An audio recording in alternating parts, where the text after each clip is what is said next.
My family banned me from my sister's wedding after I exposed her fiancé, but I didn't even know the worst part yet. I'm 24F, and if someone told me last year that I'd be banned from my own sister's wedding, I would have laughed.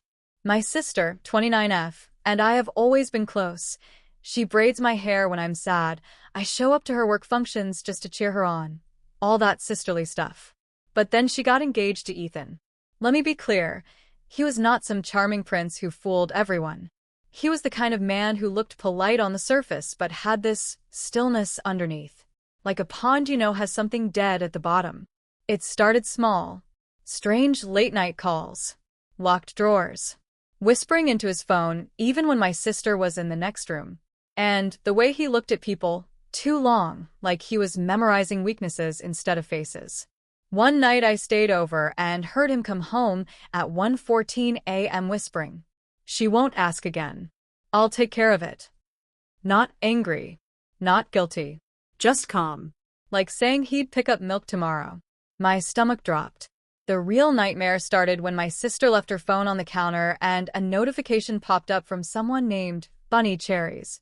I shouldn't have looked. I know I shouldn't have. But the preview said, "He didn't finish the job last time. Make sure he does it properly." My hands went numb. I opened the thread. It wasn't flirting. It wasn't cheating. It was instructions. Schedules. Locations.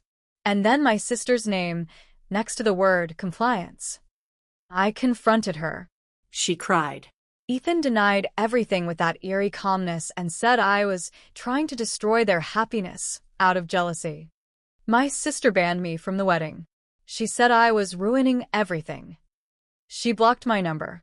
I went home shaking so hard I could barely use my keys. Update 1. The Bachelorette Breakdown. I wasn't invited to her bachelorette weekend, but one of the bridesmaids secretly sent me the location and begged me to come because something feels off. I drove there. Within an hour of arriving, her phone lit up again. Another message from Bunny Cherries. If she keeps snooping, we'll have to handle it like the others. Others? Others? I opened the thread. There were references to people I'd never heard of. Dates that lined up with when Ethan suddenly moved cities. Mentions of a protocol and cleanups. I showed the bridesmaids.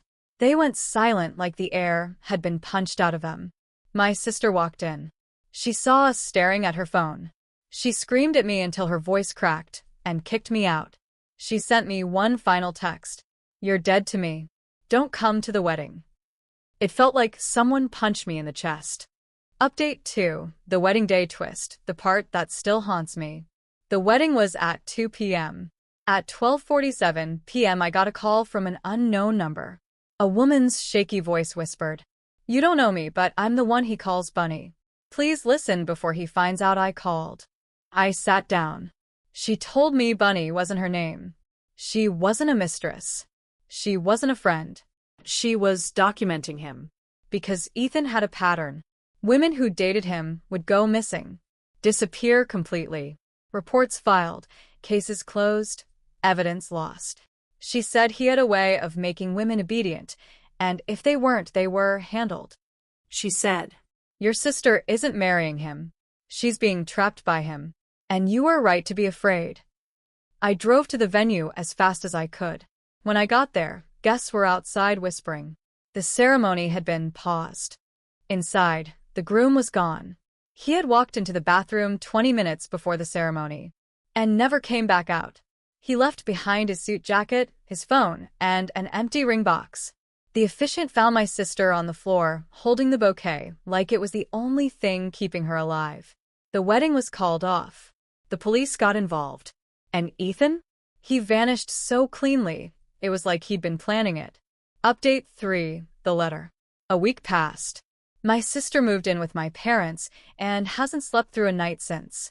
Yesterday, she got a plain white envelope slid under the door. No stamp. No address. Just her name, written in handwriting that made my blood turn to ice. Inside was a single sentence. "You should have listened to her." She broke down so violently my dad had to catch her before she hit the floor. We handed the letter to the police.